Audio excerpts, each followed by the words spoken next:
Hello friends. आपसे इस channel पर पिछले क्लास में जो है लास्ट में ये डिस्कस किया गया था कि यूपी की असिस्टेंट अकाउंटेंट भर्ती का सिलेबस क्या रह सकता है, जिसमें मैंने पिछला सिलेबस आपको दिखाया था जो लास्ट टाइम एग्ज़ाम हुआ था यूपी का असिस्टेंट अकाउंटेंट 2016 का। तो उसमें जो सिलेबस था उसमें उस सिलेबस के विषय में मैंने बात करी थी आपसे। तो उसमें सारे सेक्शन के विषय में बात हुई थी। उसी में से जो सिलेबस आपका अकाउंट्स का था, तो उस अकाउंट्स के सेक्शन में आपने उस सिलेबस को देखा होगा। जिसने ना देखा हो चैनल पर विजिट कर करके दोबारा से वो वीडियो देख सकता है। तो उस जो है सिलेबस में सबसे पहला जो चैप्टर था वो था लेखांकन के आधारभूत सिद्धांत।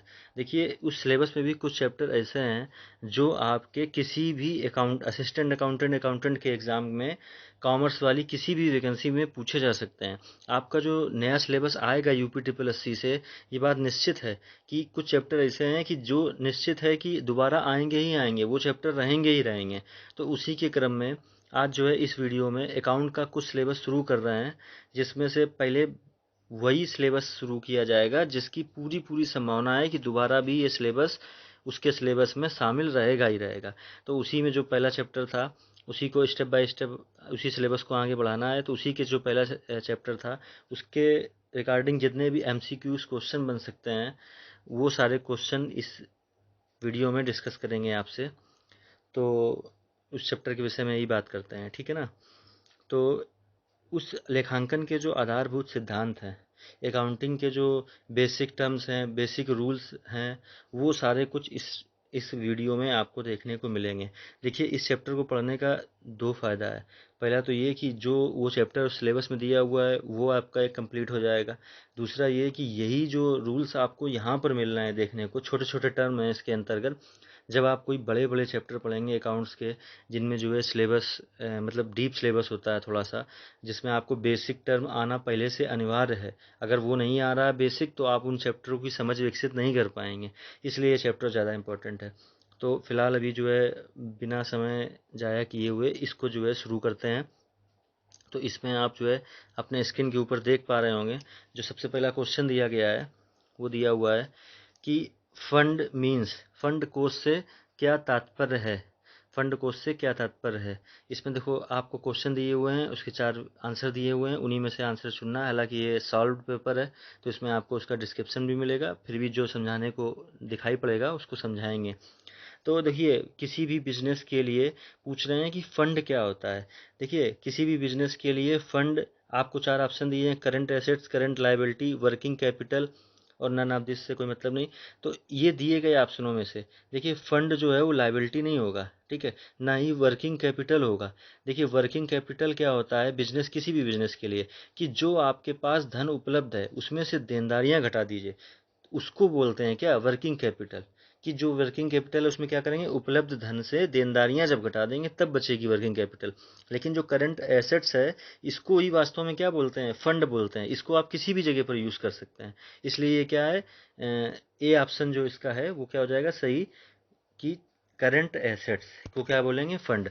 इसके बाद में दूसरा क्वेश्चन है which of the following is not taken into account in adjusting the cash balance. रोकड़ शेष को समायोजित करने में किसको किसको खाते में नहीं लिया जाता।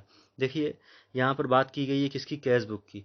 एक चैप्टर है अकाउंटिंग में बैंक रिकॉन्सिलेशन स्टेटमेंट, आगे चल करके आपको निश्चित तौर पर उसको पढ़ना पड़ेगा। जिन लोगों ने यूपीपीसीएल असिस्टेंट अकाउंटेंट का सिलेबस देखा होगा उसमें वो चैप्टर के बहुत अच्छी खासी संख्या में प्रश्न आए थे। निश्चित है कि इसमें भी आएंगे। तो ये जो क्वेश्चन है वास्तव में है तो वहीं का, वहाँ पर ज़्यादा डीप में मिलेगा। फिलहाल अभी के लिए इतना समझ लीजिए कि जिस तरह से आप बैंक में जब अकाउंट खुलवाते हैं तो बैंक आपके लिए एक पासबुक जारी करता है, उसी तरह से बैंक से जितने भी आप लेन देन कर रहे हैं आप उनका मिलान कर सकें, इसलिए आप अपने पास में एक कैशबुक को बनाते हैं। आपने पैसा जमा किया आप कैशबुक में चढ़ाएंगे, आपने पैसा बैंक से निकास किया आप कैशबुक में चढ़ाएंगे, आपने चेक जारी करी मतलब आपकी बैंक अकाउंट में पैसा कम होगा तो आप उसको भी कैशबुक में एंट्री करेंगे। यहाँ पर प्रश्न यही है कि कैशबुक को एडजस्ट करते समय, कैश बैलेंस को एडजस्ट करते समय किसको नहीं लिया जाएगा। तो अब इतना तो क्वेश्चन में समझ में आ रहा होगा कि यहाँ पर आपको पासबुक से कोई मतलब नहीं है। ये चीज़ आपको बिल्कुल स्पष्ट समझ में आ रही होगी कि यहाँ पर आपका पासबुक से कोई मतलब नहीं है। देखो कैश बुक में मिस्टेक होगी पहले ऑप्शन में, तो ये बात निश्चित है कि भाई कैश बुक की मिस्टेक को आप सुधारोगे। सी ऑप्शन में दिया है पासबुक में डेबिट किए गए बैंक प्रवाह। अब अगर जो पासबुक में बैंक प्रवाह डेबिट किए गए हैं तो उनको तो आपको अपने कैश बुक में भी घटाना पड़ेगा। डेबिट का मतलब खर्चे हैं, वो आपको अपने कैश बुक में भी पैसे उनको कम करना पड़ेगा। इसके बाद पासबुक में क्रेडिट किया गया ब्याज, अगर जो आपको बैंक ब्याज दे रहा है तो आपको अपनी कैश बुक में भी उसका बैलेंस बढ़ाना पड़ेगा। लेकिन पासबुक में कोई गलती कर दी, उससे आपको कोई लेना देना नहीं है, उससे आपको कोई मतलब नहीं है। इसलिए इसका ऑप्शन क्या सही हो जाएगा? सी वाला ऑप्शन इसका बिल्कुल सही हो जाएगा। इसके बाद में क्वेश्चन नंबर 3 देखेंगे क्या है। तो ये जो क्वेश्चन नंबर 3 है इसमें दिया हुआ है which of the following would be consider as use of fund. धन के उपयोग किस रूप में माना जा सकता है? देखिए जो फंड है उसके बहुत सारे यूज होते हैं, ठीक है, लेकिन आपको दिए गए विकल्पों में से कोई सही विकल्प है। इसको बिल्कुल सरल शब्दों में समझना कि धन का उपयोग पूछा है। अब अगर जो आप धन का उपयोग करोगे तो रिसीवेबल अकाउंट में कोई प्रभाव पड़ने वाला है क्या उससे? अगर जो आपने धन का उपयोग किया तो जो पैसा आपको प्राप्त होना था क्या उसमें कोई प्रभाव पड़ेगा? अगर जो आपने धन का उपयोग किया है तो जो आपको पैसा ये पेबल अकाउंट है उसमें कोई चेंजेस करेंगे क्या? नहीं करेंगे। डी ऑप्शन दिया इंक्रीज इन कैश। अगर जो आप धन का प्रयोग करेंगे, मान लीजिए उस धन से आपने एक मशीनरी खरीदी, आपने उससे लैंड खरीदी, आपने उस व्यापार में कोई दूसरा खर्च किया, तो भाई वो धन कम होगा ना कि बढ़ जाएगा। तो इसलिए डी ऑप्शन भी नहीं होगा। ये जो बी ऑप्शन दिया हुआ है डिक्रीज इन कैश, बस धन सीधा सीधा पूछा था यूज ऑफ फंड, फंड का उपयोग करोगे कैश हो जाएगा कम। सीधा ऑप्शन क्या हो जाएगा? बी। इसके बाद में अगला दिया है कि निम्नलिखित में से धन के उपयोग का एक उदाहरण नहीं है। धन के उपयोग का उदाहरण नहीं है ये पूछ रहा है कि अभी जैसे आपने देखा था वहां पर धन का उपयोग पूछा जा रहा था, यहाँ पूछा जा रहा था धन के उपयोग का उदाहरण नहीं है। जैसे उसमें 3 ऑप्शन जो थे वो धन के उपयोग के उदाहरण नहीं थे, इसी तरह से इसमें भी देखना है कि कौन सा जो है धन के उपयोग का उदाहरण नहीं है। तो इसमें जो है स्थायी परिसंपत्ति में वृद्धि, ये तो धन के उपयोग का उदाहरण है। नकद में वृद्धि, इससे कोई मतलब नहीं है। कर वापसी से कोई मतलब नहीं है। किसी भी दायित्व में वृद्धि, इससे भी कोई मतलब नहीं है। ये तो 3 ऑप्शन से इसमें दिया हुआ है धन के उपयोग का एक उदाहरण है। चूंकि इसमें ये पूछा था कि धन के उपयोग का उदाहरण है, इसलिए क्या होगा? ऑप्शन केवल ए सही होगा कि धन के उपयोग का यहाँ पर उदाहरण केवल क्या है कि आपकी परिसंपत्ति में आपने धन का उपयोग किया, अभी बताया था कि आपने धन का उपयोग किया, आपने कोई एसेट्स खरीद ली उससे, तो ये तो धन का उपयोग हो गया। बाकी जो शेष 3 ऑप्शन दिए थे वो धन के उपयोग के उदाहरण नहीं थे। ठीक है ना, समझ में आ गया। इसके बाद में अगला जो क्वेश्चन है वो दिया हुआ है कि विच of the following account is not a liability account. देखिए लाइबिलिटी अकाउंट वो होती है जो खर्चे, लाइबिलिटी हमारे लिए क्या होगी? जिसमें हम जो हमको व्यापार में चुकाना हो, किसी को देना हो, ठीक है, तो मतलब उससे हमको कुछ मिलना ना हो, उसके बदले में कुछ ना कुछ जाना हो, वो हमारे लिए क्या है? लायबिलिटी है। अब अगर जो अकाउंट पेएबल दे खाता है तो इसका मतलब लायबिलिटी है, उसमें कुछ ना कुछ खाते ऐसे होंगे जिनको हमें पैसा देना है। ये एक्वायर्ड एक्सपेंसेस, एक्सपेंसेस शब्द ही मिल गया तो इसका मतलब क्या? लायबिलिटी है, आपको उपार्जित व्यय है, आपको उसको देना ही पड़ेगा। डी ऑप्शन में दिया नोट्स पेबल। अब नोट्स हो या बिल्स हो जो आपको देने हैं तो ये निश्चित है कि वो लायबिलिटी है। आपके व्यापार की कैश क्या आपकी लायबिलिटी है? नहीं, वो तो आपकी कैपिटल है। इसलिए इसका ऑप्शन क्या सही हो जाएगा? सी वाला ऑप्शन सही हो जाएगा। इसके बाद में अगला जो क्वेश्चन दिया हुआ है which of the following will have a credit balance.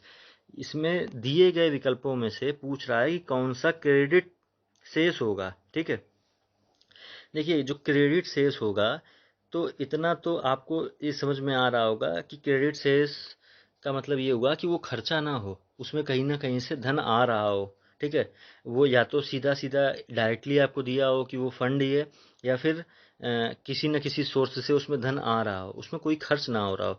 देखिए पहले ऑप्शन में दिया है बिक्री, बिक्री करेंगे तो कुछ ना कुछ फंड आएगा, तो इसलिए जो है ये क्रेडिट हो सकता है। कैपिटल मैंने बताया कि जो है डायरेक्ट अगर जो आपके पास में धन है तो फिर वो भी क्या हो जाएगा? क्रेडिट में हो जाएगा। सैलरी ये एक्सपेंसेस है, इसका अकाउंट क्या होगा? डेबिट होगा। रेंट पेड ये भी क्या एक्सपेंसेस है, इसका अकाउंट क्या होगा?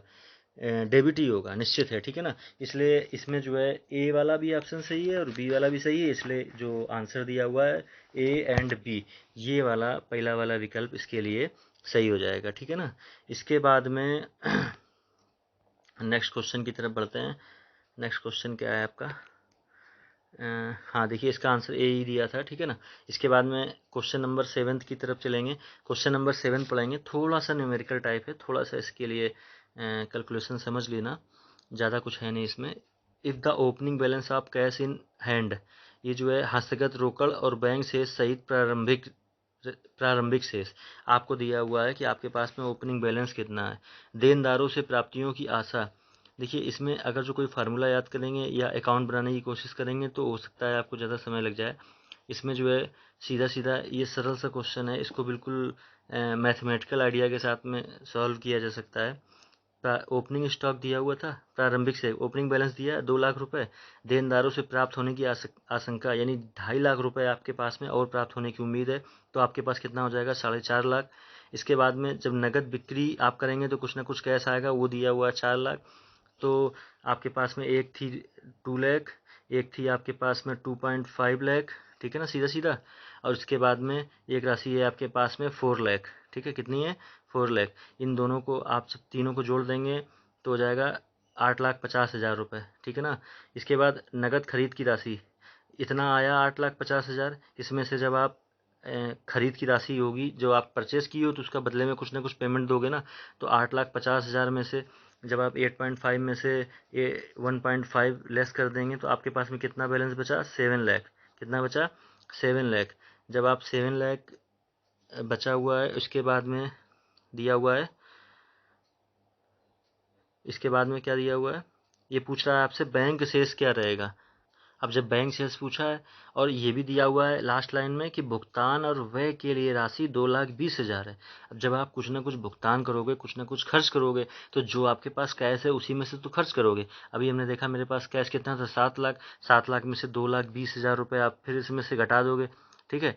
2,20,000 रुपये जब घटा दोगे तो आपके पास में कितना बचेगा, 7 में से 5, 4,80,000 रुपये। कितना बच जाएगा 4,80,000 रुपये। आप पूरा अकाउंट नहीं भी बनाओगे तो भी अगर जो आपको थोड़ा सा मैथ्स का भी आइडिया है तो आप इस तरह से कर करके केवल बेसिक मैथ्स के टर्म पर भी आप जो है इस क्वेश्चन का आंसर निकाल सकते हैं, ठीक है ना। तो इस तरह से इसका आंसर क्या हो जाएगा, ए वाला आंसर आपका इस क्वेश्चन में हो जाएगा। इसके बाद में नेक्स्ट क्वेश्चन की तरफ चलेंगे। इसमें दिया है cash book is used to record the following, cash book में क्या रिकॉर्ड किया जाता है, कैश बुक की रिकॉर्डिंग की बात कर रही है, किया जा रहा है इसमें। इसमें दिया all cash receipt only, all cash payment only, दोनों ही सही हैं। और सभी नकद और क्रेडिट बिक्री, कैश बुक है, अगर जो कैश बुक की बात की जाएगी तो क्रेडिट की तो बात उसमें आनी ही नहीं, तो ये तो विकल्प बिल्कुल गलत हो गया। All receipt and payment of cash, इसमें ए और बी भी सही थे लेकिन डी ज़्यादा परफेक्ट है, क्योंकि इसमें देखिए ऊपर ऑल कैश रिसिप्ट और ऑल कैश पेमेंट दोनों ही चीज़ें लिखी जाती हैं किसमें, कैश बुक में, इसलिए डी वाला ऑप्शन सही है। अभी इंडिविजुअल ये डी ना दिया होता, इन दोनों में से कोई ऑप्शन दिया होता तो आपका जो है वो वाला भी ऑप्शन सही माना जाता। तो इसलिए इस क्वेश्चन का आंसर क्या हो जाएगा, 8 नंबर, ठीक है। इसके बाद में चलते हैं सीधा किस पे, 9 नंबर क्वेश्चन की तरफ। इसमें दिया हुआ है निम्न में से कैश बुक के क्या फ़ायदे हैं, बहुत आप दिस छोड़ दीजिए। पुस्तक में किसी भी गलती को आसानी से नकदी के सत्यापन के समय पता लगाया जा सकता है। आपने कैश बुक बनाई होगी तो आप जो है देख पाएंगे कि उसमें आपने क्या क्या ट्रांजैक्शन रिकॉर्ड किए हुए हैं। और इसके बाद में दिया है दैनिक नकद प्राप्तियां और नकद भुगतान आसानी से, हाँ जो कैश बुक बनी है तो उसमें डेली वेजेस भी लिखे जाते हैं, कितने आपके पेमेंट हैं डेली बेसिस पे, कि जो है कितने आपके पेमेंट हैं, कितने आपकी रिसिप्ट हैं। तो दोनों सही हो जाएगा, ए वाला ऑप्शन बोथ ऑफ दिस इसमें जो है करेक्ट हो जाएगा। सरल सा क्वेश्चन था, इसमें ज़्यादा कुछ बताना नहीं है, ठीक है। अगला क्वेश्चन दिया है the debit balance at the end of year in A cash book, cash book का डेबिट बैलेंस आपसे पूछ रहा है, ठीक है ना। देखिए कैश बुक का डेबिट बैलेंस पूछ रहा है, इसलिए जो कैश बुक का क्रेडिट होता है उसमें आपके खर्चे लिखे जाते हैं, उसमें आपने वर्ष भर में क्या क्या आपने परचेस किया ये सब कुछ लिखा जाता है, ठीक है। कैश बुक का जो डेबिट बैलेंस होता है वो, अब चूंकि इसमें जो ऑप्शन दिए हैं आपको उस हिसाब से बताना है। कैश बुक का डेबिट बैलेंस हमेशा आपका फेवरेबल होता है, तो इसमें व्यवसायिक इकाई की आय दी गई है कि हाँ कैश बुक का जो डेबिट बैलेंस होगा उसको मैनेज करने के लिए जो डिफरेंस आ रहा होगा ना डेबिट और क्रेडिट में, वो वही डिफरेंस आ रहा होगा कि कैश इन हैंड आपके पास में जो फाइनेंशियल ईयर है उसमें उसके अंत में जो आपके पास में कैश इन हैंड होगा, जो नगद कैश नगद रुपया होगा ना, वो कैश बुक का डेबिट बैलेंस ही दर्शाता है। कौन दर्शाता है? कैश बुक का डेबिट बैलेंस। अभी यही बैलेंस अगर जो क्रेडिट में चला जाता तो वो रुपए होता एक तरीके से लॉस के लिए, कि मतलब वो हमको चुकाना है, भले अगले वर्ष में चुकाएं जा करके, ठीक है ना। तो इस तरह से इसका आंसर क्या हो जाएगा? डी वाला, ठीक है। इसके बाद में 11 नंबर क्वेश्चन पे आएंगे। इसमें दिया हुआ है में रोकड़ शेष और बैंक के पास जमा शामिल है। ये तो एडवांस जमा डिपॉजिट कैश बुक में ही जो है इसमें क्या होता है, रोकड़ शेष और बैंक आप अपनी अभी बताया था ना पीछे बैंक रिकॉन्सिलेशन स्टेटमेंट, उसमें भी जो है यही होता है, कैश बुक और पासबुक का मिलान किया जाता है। अब यहाँ पर यही पूछ रहा है कि जो है किस बुक में ऐसा होता है जिसमें ये लिखा हो कि आपके पास में कितना कैश है और आपकी बैंक के पास में कितना कैश है, ठीक है। ये बात किस में लिखी होगी? तो ये किस में लिखी होगी? कैश बुक में लिखी होगी, ठीक है ना। इसके बाद में क्वेश्चन नंबर 12 में आएंगे। इसके बाद क्वेश्चन नंबर 12 में पूछा है कि रोकड़ बही के अनुसार अनुकूल शेष का अर्थ है। रोकड़ बही के अनुसार अनुकूल शेष का अर्थ है। अब ये क्वेश्चन नंबर है आपका 12। तो जो क्वेश्चन नंबर 12 है इसको जो है थोड़ा सा समझाने के लिए आपको फिर से एक बार बता रहे हैं। ये बैंक रिकॉन्सिलेशन का ही क्वेश्चन है, लेकिन इस जगह पर थोड़ा सा डिस्कस कर रहे हैं उस चीज़ को, थोड़ा सा समझना कि जो पासबुक बनती है और कैश बुक बनती है, इसने ये पूछा है कि कैश बुक का फेवरेबल बैलेंस, मतलब फेवरेबल का मतलब क्या हुआ? फेवरेबल तब होगा जब आपके ऊपर कोई लोन ना हो। कैश बुक का वो बैलेंस दिखाई पड़े, कैश बुक में ऐसा बैलेंस दिखाई पड़े जो लोन की राशि ना हो बल्कि वो आपके बैंक अकाउंट में जमा हो। तो अब इसको समझने का सबसे आसान तरीका, कभी आपने बैंक में अपनी पासबुक में पैसा जमा किया होगा तो जो आपका बैंक बैलेंस होता है वो हमेशा क्या होता है? क्रेडिट बैलेंस होता है। कैसा बैलेंस होता है? क्रेडिट बैलेंस होता है। कहाँ पर? बैंक की पासबुक में। बैंक जो पासबुक बनाता है उसमें क्रेडिट बैलेंस। अब जब आप अपने पास कैश बुक बनाओगे ना, तो जब पासबुक का फेवरेबल बैलेंस था क्रेडिट, तो कैश बुक में का जो फेवरेबल बैलेंस हो जाएगा वो कैसा हो जाएगा? डेबिट, ठीक है। इसमें पहले ही ऑप्शन देखिए 12 नंबर में दिख रहा है debit balance as per cash book. यही इसका जो है सही आंसर हो जाएगा। क्या? Debit balance as per cash book. समझ में आ गया ना। बाकी इसको डिस्कस करेंगे बैंक रिकॉन्सिलेशन स्टेटमेंट में, बस जो चीज़ें बताई हैं उतनी पर्याप्त हैं अभी के लिए। इसके बाद में आगे नेक्स्ट क्वेश्चन पे आएंगे। अब नेक्स्ट क्वेश्चन आपका क्या है? ये है क्वेश्चन नंबर 13, ठीक है। वही देखिए ऊपर उसका सोल्यूशन दिया था, अनुकूल शेष एक रोकड़ बही के बैंक कॉलम के कुल क्रेडिट पक्ष पर कुल डेबिट पक्ष की अधिकता है, ठीक है ना। उसी चीज़ को उन्होंने दूसरी लैंग्वेज में समझाया है। आप प्रैक्टिकली समझेंगे तो ज़्यादा अच्छे से समझ पाएंगे उस चीज़ को। इसके बाद में पूछा है कि कैश बुक क्या है। देखो, कैश बुक में आप कोई एंट्री करते हो क्या? एंट्री नहीं करते हो ना, तो जनरल तो हुआ नहीं। क्या कैश बुक में आप कोई रसीद जारी करते हो? कैश बुक से निकाल करके नहीं करते हो, तो इसलिए वाउचर भी नहीं हुआ। वाउचर का मतलब क्या होता है? रसीद जारी करना। इसके बाद लेजर, कैश बुक में क्या करते हो? आप लेन देन दर्ज करते हो। लेन देन किस में दर्ज किए जाते हैं? लेजर में। इसलिए इसका सही ऑप्शन क्या हो जाएगा? C number. इसके बाद में क्वेश्चन नंबर 14 पे आते हैं, debit balance in cash book. Debit balance in cash book. अब देखिए वही बात जो अभी पीछे समझाई है, इसे पूछ रहा है कि डेबिट कैश बुक का डेबिट बैलेंस, ठीक है, किसका? कैश बुक का debit balance equal to passbook का क्रेडिट बैलेंस। क्या बोला? पासबुक का क्रेडिट बैलेंस। अब पासबुक का क्रेडिट बैलेंस आपके लिए डेली लाइफ में यूज होता है कि वो क्या है? हमारा जमा पैसा। इसका मतलब क्या हुआ कि वो फेवरेबल हुआ कि अनफेवरेबल? जब हमारा पैसा जमा है तो हमारे फेवर का ही तो पैसा है, अनफेवर का तो नहीं है ना। इसलिए इसका ऑप्शन क्या हो जाएगा? सी। बस इसी तरह से याद करना, थोड़ी सी ट्रिक लगाना, इजिली आप जो है इस क्वेश्चन को सॉल्व कर पाएंगे। इसके बाद में क्वेश्चन नंबर 15 है। ये दिया हुआ है, नगद छूट किस पर मिलती है? नगद छूट किस पर मिलती है? कैश डिस्काउंट पूछ रहा है आपसे, ठीक है ना।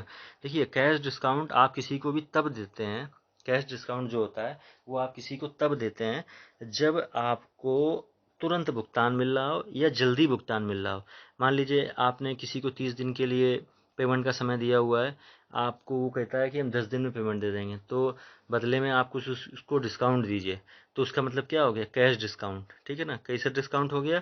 Cash discount. यहाँ पर नहीं दिया हुआ। एक प्रश्न आता है ट्रेड डिस्काउंट क्या होता है? ट्रेड डिस्काउंट, TRAD, ट्रेड वाला, व्यापार वाला। ट्रेड डिस्काउंट क्या होता है? वो होता है जब आपको बिक्री बढ़ानी होती है। क्या करनी होती है? सेल को आपको बढ़ानी होती है। आप अक्सर करके मॉल्स में जा करके देखते होंगे कि वहाँ पर क्या होता है कि जो है कोई मान लीजिए एक टी-शर्ट बिक रही है और अचानक से उसके ऊपर ज़्यादा डिस्काउंट कर देते हैं, कहने लगते हैं कि अब 70% हो गया। वो किस लिए करते हैं? कि उसके ज़्यादा यूनिट सेल हो जाएं, ठीक है। वो कैसा होता है? ज़्यादा यूनिट सेल हो जाएं इसलिए, ठीक। वहाँ पर जो है आपको क्रेडिट बैलेंस तो दिया नहीं जा रहा होता, क्रेडिट पे तो सेल हो नहीं रही होती, कैश में तो ऑलरेडी चल रही होती है। केवल वो डिस्काउंट वहाँ पर इसलिए किया जाता है कि बिक्री को बढ़ाया जा सके, ठीक है ना। इसके बाद में अब नेक्स्ट क्वेश्चन पे आएंगे। नेक्स्ट क्वेश्चन है 16 नंबर, दिया हुआ अप्रत्यक्ष प्रणाली के संबंध में कौन सा गलत है, स्टेटमेंट कौन सा गलत है, ठीक है। देखिए इसमें अप्रत्यक्ष प्रणाली दिया हुआ है, हम कह रहे हैं कि ये ना भी दिया होता, आप चारों ऑप्शन इसके पढ़िए, आपको जिस ऑप्शन में कंडीशन सही दी होगी वही हो जाएगा, ठीक है। पहली कंडीशन दी है depreciation expense is added to net income, क्या डेप्रीसिएशन में जो खर्च होता है उसको नेट इनकम में जोड़ोगे आप, वो तो आपकी इनकम को कम कर रहा है, समझ गए। इसके बाद सी ऑप्शन दिया है an increase in accounts payable is added to net income, आपको किसी को पैसा देना है उसको नेट इनकम में ऐड करोगे क्या, जब आपको पैसा देना है तो नेट इनकम में ऐड होगा कि लेस होगा, बस वही बात। इसके बाद डी ऑप्शन दिया N increase in merchandise inventory is subtract from net income, अगर जो आपने यहाँ इन्वेंट्री का मतलब है स्टॉक, जो आपने अपने गोदाम में माल बढ़ाया हुआ है, अगर उसको बढ़ाओगे तो क्या आप अपने नेट इनकम में कम कर लोगे ना, स्टॉक तो है आज नहीं तो कल बिकेगा, वो तो नेट इनकम को बढ़ाएगा जा करके ना। इसके बाद बी वाला जो ऑप्शन दिया है देनदारों में बढ़त को शुद्ध आय में जोड़ा जाता है and increase in account receivable is add to, हमको पता है कि ये पेमेंट हमको रिसीव होना है आज नहीं तो कल होना है, तो उसको हम अपनी नेट इनकम में क्या कर सकते हैं, उसको अपनी नेट इनकम में हम ऐड कर सकते हैं, इसलिए इसका ऑप्शन क्या सही हो जाएगा बी वाला, ठीक है ना। ऊपर ना भी लिखा होता है अप्रत्यक्ष प्रणाली तो भी आप चारों स्टेटमेंट पढ़ते हुए इजली आंसर निकाल लेते, अकाउंटिंग में ऐसा होता है। इसके बाद में डिस्काउंट रिसीव्ड आर, ये पूछा है कि प्राप्त बट्टा है, deduct when we received cash, cash ले रहे होते हैं तो उसमें डिस्काउंट का क्या कोई मतलब बनेगा, नहीं बनेगा। Given by as when we sold sale goods on credit, discount received दिया है ना कि डिस्काउंट गिवन दिया है, तो हम किसी को माल बेच रहे हैं तो उससे में डिस्काउंट रिसीव करेंगे क्या, इसको तो देना पड़ेगा डिस्काउंट। इसके बाद दिया हुआ है deduct by as when we pay our account, जब हम अपने हिसाब का भुगतान करते हैं तो हमारे द्वारा घटाया जाता है, जब हम किसी को पैसे देने जाते हैं तब हम पूछते हैं भैया कुछ डिस्काउंट हो तो कर दीजिए ना, तो इसलिए इसका ऑप्शन क्या सही हो जाएगा, सी वाला ऑप्शन इसका बिल्कुल करेक्ट हो जाएगा। इसके बाद में नेक्स्ट क्वेश्चन में आएंगे। नेक्स्ट क्वेश्चन नंबर क्या है 18, ठीक है। नेक्स्ट क्वेश्चन नंबर क्या है 18, इसमें दिया हुआ है size of receivable is affected by, प्राप्तियों की मात्रा किसके द्वारा प्रभावित होती है, हमारी क्रेडिट पॉलिसी अगर जो अच्छी होगी तो सारे पेमेंट मिलेंगे, हैबिट ऑफ कस्टमर अगर जो कस्टमर हमारे अच्छे होंगे उनकी आदतें अच्छी होंगी तो हमारा रिसीवेबल जो है सही रहेगा, ठीक है। अगर जो गलत कस्टमर होंगे तो प्रभावित हो जाएगा। टर्म्स ऑफ पेमेंट, हमने भुगतान की जो शर्तें रखी थी उन शर्तों को अगर जो अच्छे से क्लियर किया होगा, जो भुगतान की शर्तें रखी थी उन सारी शर्तों को हमने पहले से ही बता रखा होगा किसको, जिसको उधारी दिया तो जो है हमको पेमेंट टाइम से मिलेगा, नहीं अच्छे से बताया होगा तो हमको पेमेंट हो सकता है कि टाइम से ना मिले, इसलिए 18 नंबर का आंसर क्या हो जाएगा, ये सभी के सभी किसके आंसर हैं 18 नंबर के, ठीक है ना। इसके बाद में नेक्स्ट आते हैं नेक्स्ट क्वेश्चन 19 नंबर पे पहुंचना है। देखिए 19 नंबर क्वेश्चन आपके सामने है, ये इस क्वेश्चन की डिस्क्रिप्शन भी पढ़ लेना, उसमें एक दो चीज़ें एडिशनल भी मिल जाएंगी, ठीक है। इसके बाद में दिया वेंडर सप्लायर्स में बीजक को 30 दिन में दे होती है, इसको क्रेडिट किया जाना चाहिए, invoice from vendors which are due in 30 days, देखो जब आपको ये पता है कि जो है आपने किसी से गुड्स खरीदा है, इसमें दिया हुआ suppliers which are due in 30 days, ये कह रहा है इनवाइस फ्रॉम वेंडर, जिसने हमको गुड्स सोल्ड किया उसको वेंडर बोल रहे हैं, वो सप्लायर है। विच ड्यू इन 30 डेज, उसने हमको जो इनवाइस भेजी है उसको 30 दिन बाद देना है, इसको क्रेडिट कहाँ करेंगे, मतलब क्या इस अकाउंट को हमको पे करना है ना उसको, आज नहीं तो कल तो हमको पे करना पड़ेगा, तो इसलिए किस अकाउंट में पे करेंगे जाके, अकाउंट पेएबल, ठीक है, ना कि अकाउंट रिसीवेबल, ठीक है, क्या अकाउंट पेएबल, समझ में आ गई बात, सरल सा क्वेश्चन था। इसके बाद में नेक्स्ट दिया है a purchase of office equipment as credit required a credit to, credit credit किस में करें, कार्यालय उपकरण का उधार, आपने कोई कार्यालय के लिए उपकरण खरीदा, ठीक है, और उसको जो है पूछ रहा है कि इसको आपको किस में जमा करना पड़ेगा। भाई देखो, इसको भी तो आपने उधार ही खरीदा, जो क्वेश्चन ऊपर वाला था ना, ये एक तरीके से बस वही क्वेश्चन है, केवल लैंग्वेज चेंज की गई। अब purchase of office equipment as credit require, इसको आप किस में क्रेडिट करोगे? जब आपको पैसा देना है भविष्य में, 10 दिन, 15 दिन, 20 दिन, 1 माह, 2 माह, तो इसको किसके लिए? Account payable. अकाउंट पेएबल क्या होते हैं? ऐसे खाते जिसमें आपको जो है अकाउंट, जिनका पैसा आपको भविष्य में भुगतान करना है, उनके लिए जो अकाउंट बनाए जाते हैं वो क्या होते हैं? Account payable. इसके बाद में दिया है ये स्वतः वित्तीयन को शामिल किया जाता है। देखो, स्वतः वित्तीयन जो होता है, ये जो है किसी भी व्यवसाय में स्वतः वित्तीयन क्या होगा कि आपको अपने फाइनेंस की व्यवस्था स्वयं से करनी है। तो आप वो फाइनेंस की व्यवस्था किस तरह से कर पाएंगे? व्यापार के भीतर जो भी आपके पास संसाधन उपलब्ध होंगे, मतलब आपके पास में कोई डेबिटर है तो आप उससे जो है अपना पैसा मांगेंगे। वित्तीयन फाइनेंशियल सिस्टम मतलब एक तरीके से क्या, फाइनेंस अपने लिए जुटा रहे हैं। अब फाइनेंस क्यों जुटाया जाता है? जब किसी को आपको देना होता है, तो इसलिए यहाँ पर भी क्या हो जाएगा? Account payable. जब आपको पेमेंट करना है तो कौन सा अकाउंट? Account payable. ठीक, समझ गए? इसके बाद में नेक्स्ट क्वेश्चन में आते हैं। नेक्स्ट क्वेश्चन दिया हुआ है, which of the following is not required while vouching sales return.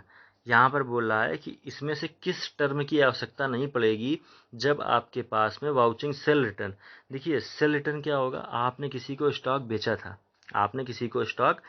था, अब जब वो क्या आ रहा है? सेल्स रिटर्न आ रहा है। ठीक है, तो जब कभी भी सेल्स रिटर्न आता है तो इतना ध्यान रखना कि उस समय पर क्रेडिट नोट बनाया जाता है। उस समय पर क्या बनाया जाता है? Credit note. क्रेडिट नोट का मतलब क्या है कि जब हमने उसको माल बेचा था तो उसका एक अकाउंट जनरेट कर लिया होगा ना, उसमें उसके नाम के आगे कुछ अमाउंट दिखा रहा होगा कि इतना अमाउंट हमको इससे लेना है। जब उसने हमको कुछ सेल्स रिटर्न कर दिया तो मतलब उस अमाउंट को हमको घटाना पड़ेगा ना। तो वो जो अमाउंट घटाते हैं उसको किस माध्यम से घटाते हैं? क्रेडिट नोट के माध्यम से घटाते हैं। इसमें पहला ही ऑप्शन दिया था एग्जामिन डेबिट नोट। भाई जब डेबिट नोट आ गया तो इसकी कोई आवश्यकता ही नहीं पड़ेगी, क्योंकि डेबिट नोट हमेशा कब बनेगा? जब परचेज रिटर्न की बात की जाएगी। यहाँ पर बात किसकी की गई है? सेल्स रिटर्न की। बस इतनी बात याद रखना कि क्रेडिट नोट तब बनता है जब परचेज रिटर्न की बात, डेबिट नोट तब बनता है जब परचेज रिटर्न की बात होती है, ना कि क्रेडिट नोट में। इसके बाद में 23 नंबर क्वेश्चन में आ जाएंगे, R return inward book R returns inward book is kept to record. Return inward, जो रिटर्न इनवर्ल्ड है इसका रिकॉर्ड कहाँ? तो साधारण सा है कि रिटर्न इनवर्ल्ड की बात की गई है। जो हमने गुड्स ऑलरेडी सोल्ड कर दिया था, जब वो वापस आ रहा है तो रिटर्न ऑफ गुड्स सोल्ड, जो हमने पहले से बेचा था, जब वो वापस आएगा तो उसके लिए हमको कुछ ना कुछ बुक्स में कुछ ना कुछ रिकॉर्ड बनाना पड़ेगा। तो वो कहाँ पर आ जाएगा? Return of goods sold. ठीक, सरल सा था। इसके बाद में नेक्स्ट क्वेश्चन में आते हैं। नेक्स्ट क्वेश्चन में भी थोड़ा सा न्यूमेरिकल है। दिया है XYZ मेसर्स एंड कंपनी ने 12 जनवरी 2018 को एक देनदार को 56,000 रुपये की बिक्री की थी। बिक्री की अवधि 30 में से 2/10 शुद्ध थी। देनदार ने 21 जनवरी 2018 को राशि का भुगतान किया है। नगद खाते में से कितना डेबिट किया जाना चाहिए? 12 जनवरी को लिया था भैया और 21 जनवरी को उसने पेमेंट कर दिया है, यानी 90 दिन पेमेंट इसका हो गया है। देखिए, जब इस तरह की लैंग्वेज आए ना, ये जो इसमें बीच में लाइन लिखी हुई है क्या, कि जो है बिक्री की अवधि 30 में से, ये जो लाइन पढ़ रहे हैं ना, बिक्री की अवधि 30 में से 2/10 शुद्ध थी। बस इस लाइन को याद रखना। यहाँ पर हमेशा दिन घटा बढ़ा करते हैं, वैल्यू घटा बढ़ा करती है, लेकिन नियम वही लगता है। बिक्री की अवधि 30 में से, यहाँ पर 30 में से कहने का मतलब ये हुआ कि बिक्री की अवधि के बाद में 30 दिन की आपको साइड दी जा रही थी, क्रेडिट दी जा रही थी। ठीक है, और उसमें से 2/10 शुद्ध थी। 2/10 शुद्ध का मतलब ये था कि उस 30 दिन में से अगर आपने उसका पेमेंट 10 दिनों के भीतर या 10वें दिन भी कर दिया तो आपको कितना मिल जाएगा? 2। 2 का मतलब यहाँ पर पता है क्या है? 2% की छूट मिल जाएगी। कितनी छूट मिल जाएगी? अगर जो आपने 10 दिन के भीतर या 10वें दिन पेमेंट कर दिया 30 दिन में से, मतलब माह कौन सा जोड़ा जाएगा? 30 दिन वाला, और उसमें अगर जो आपने 10 दिन के भीतर पेमेंट कर दिया है तो आपको 2% की क्या मिल जाएगी? शुद्ध छूट मिल जाएगी। पूछा है नगद खाते में से कितना, तो वो एक तरीके से हमारे लिए खर्चा हो जाएगा, तो उसको डेबिट करना पड़ेगा। पूछ रहा है कितने रुपए की राशि डेबिट करनी पड़ेगी। निश्चित है 56,000 है, 56,000 का 2% निकाल के उसमें से वैल्यू घटा देंगे। ठीक है, तो 56,000 का 2% क्या हो जाएगा? 56 दूनी 112, 1120 रुपये घटा देंगे। तो 56 में से 55,000 और 54,900 और 54,880, तो इसका ऑप्शन क्या सही हो जाएगा? सी वाला। इसका कौन सा ऑप्शन सही हो जाएगा? सी वाला, 54,880। क्या किया है? 56,000 का सीधा सीधा किया गया है। 56,000 का जो 2% है ना, 2% जो है वो निकाला गया है 1120 रुपये, और इस 1120 को 58,000 में से घटा दिया गया है। क्यों किया गया है ये आपको उसमें नियम हमने बता ही दिया है कि अगर जो 30 दिन में से अगर जो पेमेंट 10 दिन के भीतर या 10वें दिन कर दिया गया तो 2% छूट मिलेगी। इस प्रश्न में 9वें दिन ही पेमेंट हो गया है, इसलिए जो है इसको क्या किया गया है, घटा दिया गया है। किस में से? 56,000 में से। किस में से? 56,000 में से घटा दिया गया है। ठीक, समझ में आ गया। इसके बाद में सीधा आप चलते हैं नेक्स्ट क्वेश्चन में, 25 नंबर क्वेश्चन की तरफ। 25 नंबर क्वेश्चन में दिया है कि देनदारों का प्रारंभिक शेष 48,000, देनदारों का अंतिम शेष 60,000। मतलब जब हमने वित्तीय वर्ष में प्रवेश किया तब हमारी जो क्रेडिट थी वो 48,000, मतलब हमको 48,000 रुपये मिलना था, लेकिन वर्ष के अंत में कितना मिलना है? 60,000 रुपये, यानी 12,000 रुपये एक्स्ट्रा जो है क्रेडिट सेल्स गई है मेरी। ठीक है। वर्ष के दौरान देनदारों से प्राप्तियाँ, वर्ष के दौरान देनदारों से जब प्राप्तियाँ हो रही हैं, डेबिटर से प्राप्तियाँ हो रही, मतलब हमने उनको क्रेडिट सेल्स की होगी, तो 1,00,000 रुपये ये भी हो गया। इसके बाद प्रारंभिक डूबत ऋण प्रावधान 3,000 तथा अंतिम डूबत ऋण प्रावधान 5,000। उधार विक्रय की राशि, यहाँ पर आपसे केवल क्रेडिट सेल की बात कर रहा है। किसकी बात कर रहा है? क्रेडिट सेल की बात। इस क्वेश्चन को बहुत आसानी से करेंगे, कोई फार्मूला नहीं रटना है। देखो, प्रारंभिक शेष उधार आपका क्रेडिट सेल का दिया था कितना? 48, अभी कितना लास्ट में दिखा रहा है? 60,000, मतलब 12,000 रुपये बिल्कुल सीधा सीधा, किसा 12,000 रुपये बिल्कुल सीधा सीधा बढ़ गया है, तो 12,000 तो ये हो गया। इसके बाद में कह रहा है कि पूरे वर्ष भर के दौरान 1,00,000 रुपये, पूरे वर्ष भर के दौरान 1,00,000 रुपये इसने जो है डेबिटर से प्राप्त किए, मतलब वो भी क्रेडिट पे बेचा होगा, तो 1,00,000 तो वो बिल्कुल अलग हो गया आपके पास में, और 12,000 रुपये वर्ष के अंत में बढ़ गया तो वो अलग हो गया। इसके बाद में दिया प्रारंभिक डूबत ऋण प्रावधान और अंतिम डूबत ऋण प्रावधान। देखो, ये रिजर्व और प्रोविजन है, इसका यहाँ पर क्रेडिट सेल से क्या मतलब? रिजर्व और प्रोविजन तो आपके प्रॉफिट में से निकाले जाएंगे ना, तो उसका तो यहाँ पर कोई लेन देन है नहीं। सीधा सीधा क्या हो जाएगा? 12,000 और 1,00,000 को जोड़ दीजिए। ठीक है, सीधा सीधा कितना आ जाएगा? 1,12,000 रुपये इसका आंसर आ जाएगा। इसके बाद में 26 नंबर क्वेश्चन है। 26 नंबर क्वेश्चन में क्या देखना है कि under casting of sales book is corrected by, विक्रय बही में कम लगाए गए योग को किस तरह से सुधारा जाएगा। देखिए, विक्रय बही जो हुआ, सेल्स बुक हुई, सेल्स बुक में आपने कोई सेल्स ऐसी थी जिसकी वैल्यू आपने कम लगा ली थी। ठीक है, सेल्स बुक में कोई ना कोई एक ऐसी सेल थी जिसकी आपने वैल्यू कम लगा ली थी, तो उसकी वैल्यू को बढ़ाने के लिए क्या करेंगे? डेबिट करेंगे तो और कम हो जाएगा, तो डेबिट तो होने से रहा। क्रेडिट करेंगे, क्रेडिट सेल्स बुक, हाँ क्रेडिटिंग कर देंगे, उसमें जो वैल्यू कम थी उस वैल्यू को बढ़ा देंगे। और परचेज बुक का तो यहाँ यूज ही नहीं किया गया, जब सेल्स बुक की बात की जा रही है, परचेज बुक में क्या करेंगे? इसलिए इसका आंसर क्या हो जाएगा? Credit sales, crediting sales. ठीक है, उसको जो है क्रेडिट करके आगे बढ़ा देंगे। इसके बाद 27 नंबर क्वेश्चन है, इसमें भी छोटा सा एक न्यूमेरिकल है, इसको भी थोड़ा सा समझना है। 27 नंबर में कि दिया हुआ है कि following transaction were be made by a trade due to this transaction total of sales book will be. एक व्यापारी ने निम्न व्यवहार किए हैं, इनमें विक्रय बही, देखो सेल्स बुक की बात की गई है। ठीक है, किसकी बात की गई है? सेल्स बुक की। तो दो चीज़ें याद रखना, एक बात तो ये कि सेल्स बुक में हमेशा वो सेल लिखी जाएगी, सेल्स बुक में हमेशा वो सेल्स लिखी जाएगी जो आपने क्रेडिट पर किसी को सेल किया है। किस पे सेल किया है? क्रेडिट पे। और कभी आपके सामने कोई ऐसा प्रश्न आवे जिसमें आप ये ना जस्टिफाई कर पाएँ कि आपने जो है क्रेडिट में सेल किया है या नकद में किया है। जैसे इसमें पहला दिया है, गुप्ता को माल बेचा 4,000 रुपये, इसमें ये नहीं डिस्क्राइब किया गया है कि जो है कैश है कि क्रेडिट है, तो इसको आप क्रेडिट सेल ही मान करके चलेंगे। कैसी सेल मानेंगे? Credit sale. क्यों? क्योंकि जब कैश सेल होती है ना तो वो हमेशा देगा कि ये क्या है, कैसी है, कैश सेल है। और ये ध्यान रखना कि सेल्स बुक में हमेशा कौन सी सेल लिखेंगे? जो आपने क्रेडिट पे बेची। तो पहला दिया था सोल्स गुड टू गुप्ता 4,000, तो एक तो ये मिल गया। Sold goods to Shyam on cash, अभी कैश में बेचा गया है तो इसकी सेल्स बुक में एंट्री नहीं होगी, ये कैश बुक का है, तो इसलिए इसको छोड़ दीजिए। Sold good to Mohan on credit, credit पे बेचा गया है, इसको भी ले लेंगे। तो बस इतना ही पूछा है कि जो सेल्स बुक में एंट्री कितने रुपए की करेंगे? 7 और 4 11,000 रुपये की, इसलिए इसका आंसर क्या सही हो जाएगा? जो है ए वाला ऑप्शन क्या सही हो जाएगा? 11,000 रुपये। इसके बाद में नेक्स्ट क्वेश्चन पे आएंगे।